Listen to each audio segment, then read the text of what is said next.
تا غلام شمس تبریز نشد. مجھے ایک صاحب کہنے لگے آپ حضور تاج الشریعہ کے مرید ہیں. میں نے کہا مرید تو بڑی دیر سے بندہ بنتا ہے، میں تو غلام ہوں، تو نوکر ہوں. یہ کیا بات ہوئی، آپ میری نسبت ہے، میرا تعلق ہے. ہمارے ہاں تو مرید پیر صاحب کی کرامت اس طرح سناتے ہیں کہ پونی کرامت تو مرید کی اپنی ہوتی، چوتھا حصہ پیر صاحب کا ہوتا ہے. کہتے میں گیا ہوں تو وہ کہہ رہے تھے میں تیرا استقبال کے لیے کھڑا تھا، اور اگر وہ خلیفہ ہو خدا نہ خواستہ تو پھر وہ کہتا ہے کہ میں ریڑک کے نا تو مکھن نکال کے لے آیا ہوں، پیچھے لسی رہ گئی. پھر وہ یہ کرامت سناتا ہے. چھوڑیں، آپ کس چکر میں پڑیں. خدا کے بندوں، خیر والے کو خیر مل ہی جاتی. کسی نے آ کے کہا تھا خواجہ نظام الدین محبوب الہی سے کہ میرا پیر کامل نہیں. فرمایا یہ تو کسی کامل کو ہی پتہ چلتا، تو نے تو خود کامل ہونے کا دعویٰ کر دیا. تجھے کیسے پتہ چلا کامل نہیں؟ اگر کوئی شرعی غلطی ہے، دین کا باغی ہے تو بتا. عرض کی حضور نہیں، کامل نہیں. فرمانے لگے جا دوڑ جا، جا کے اسی کی نوکری کر. تو اللہ کی رضا کے لیے نوکری کر، وہ جانے اور اس کا رب جانے. تجھے رب کی رضا کے لیے محنت کرنے پر اللہ اجر عطا فرمائے. من احب للہ وابغض للہ واعطى للہ ومنع للہ فقد استکمل الایمان، او کما قال نبی صلی اللہ علیہ وسلم، رواہ البخاری و مسلم. حضور نے فرمایا محبت کر تو اللہ کی رضا کے، بغض رکھ تو اللہ کی رضا کے، کسی کو کچھ دے تو اللہ کی رضا کے، کسی سے کچھ چیز منع کر تو پھر بھی اللہ کی. ادب، آداب. کسی سید کا بلا وجہ بھی ادب کرو گے تو اللہ راضی ہو جائے گا. صحیح کہہ رہا ہوں. ہمارے ہاں ماحول نہیں رہا. یہ درویش لوگ ہیں بیچارے سادے، جو کچھ کریں.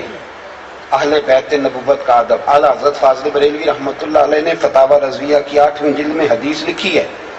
نبی پاک علیہ السلام نے فرمایا جس نے عبد المطلب کی اولاد کے ساتھ نیکی کی. اور مزے کی بات یہ ہے حدیث کے راوی امیر المومنین سیدنا عثمان غنی ہے. حضرت عثمان غنی رضی اللہ تعالیٰ عنہ راوی ہیں. حضور نے فرمایا جس نے عبد المطلب کی اولاد کے ساتھ نیکی کی، وہ جب مجھ سے ملے گا تو میں خود اسے صلہ عطا کروں گا. اب بریلی کے امام کا قلم بڑا شاندار ہے نا. اعلیٰ حضرت حدیث میں تبصرہ کرتے ہیں، کہتے ہیں صلہ تو بڑی دور کی بات ہے، محبوبہ ہمارے لیے اتنا ہی کافی. آپ نے کہہ دیا جب وہ مجھ سے ملے گا. تو آپ کی ملاقات ہی بڑا صلہ ہے، تو اگلا صلہ کیا کرنا ہے؟ ادب کریں، احترام کریں. ایک اعلیٰ حضرت کے چھوٹے بیٹے تھے مفتی اعظم مولانا مصطفیٰ رضا خان. 1.25 کروڑ آدمی مرید تھا. ایک ان کے مرید نے ایک نام ماننے والے سے کہہ دیا کہ میرے مرشد مفتی اعظم ہے. کہنے لگا تمہارا سنیوں کا طریقہ ہے، جس کو بھی کہتے ہو اعظم ہی کہتے ہو، امام ہو تو امام اعظم، حضرت ہو تو اعلیٰ حضرت، تمہارا طریقہ ہے، اب مفتی اعظم کہہ لو. کہنے لگا نہیں واقعی مفتی اعظم. کہنے لگا چلو میرے ساتھ چلو، میرے سوال کا جواب دیں گے تو پھر مانوں گا نا. حضرت مفتی اعظم کے بیٹھک کے 3 دروازے تھے. ایک گھر کھلتا تھا، ایک مدرسے میں اور ایک باہر گلی میں. وہ مرید ساتھ لے کے آ گیا، آپ بیٹھے تھے. اب اس نے کہا تھا میں نے سوال پوچھنا ہے. کچھ لوگوں نے پہلیاں یاد کی ہوتی ہیں نا، علم کے لیے مسئلہ نہیں پوچھتے، کسی کا علم چیک کرنے کے لیے مسئلہ پوچھتے، اس لیے ساری زندگی فیض نصیب نہیں ہوتا. آ کے حضور مفتی اعظم سے اس نے کہا جی میرا یہ دوست ہے، یہ آپ سے کوئی سوال کرنا چاہتا ہے. آپ نے فرمایا پوچھو. توجہ ہے میری بات پر؟ میں سمیٹ رہا ہوں، پوچھو. کہنے لگا جی نبی کریم علیہ السلام کی 4 بیٹیوں کے نام بتائیں. اس بیچارے کا بڑا علم ہوگا نا، نام بتائیں. حضرت مفتی اعظم اٹھے اور جو دروازہ گھر کھلتا تھا اندر چلے گئے. تنقید والے منٹ لگاتے ہیں، تنقید کر دیتے ہیں. کہنے لگا تم کرتا تھا مفتی اعظم، انہیں تو 4 بیٹیوں کے نام نہیں آتے، کتاب دیکھنے چلے گئے. اب وہ مرید بھی پریشان ہو گیا کہ حضرت بات تو مشکل کوئی نہیں تھی. سیدہ زینب، سیدہ رقیہ، سیدہ ام کلثوم، سیدہ فاطمہ الزہرا رضوان اللہ تعالی علیہم اجمعین، آپ بتا دیتے بات ختم ہو جاتی. اندر کیوں گئے؟ سنو دوستو بزرگوں کے طریقے. تھوڑی دیر گزری، تھوڑی دیر کے بعد حضور مفتی اعظم واپس آئے تو داڑھی سے پانی کے قطرے گر رہے تھے.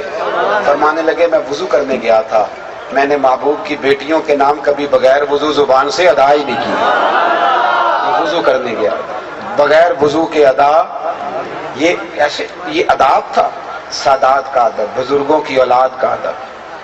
آخری بات آپ سے یہ کرنی ہے، امام حسین یزید کے خلاف نکلے کیوں تھے؟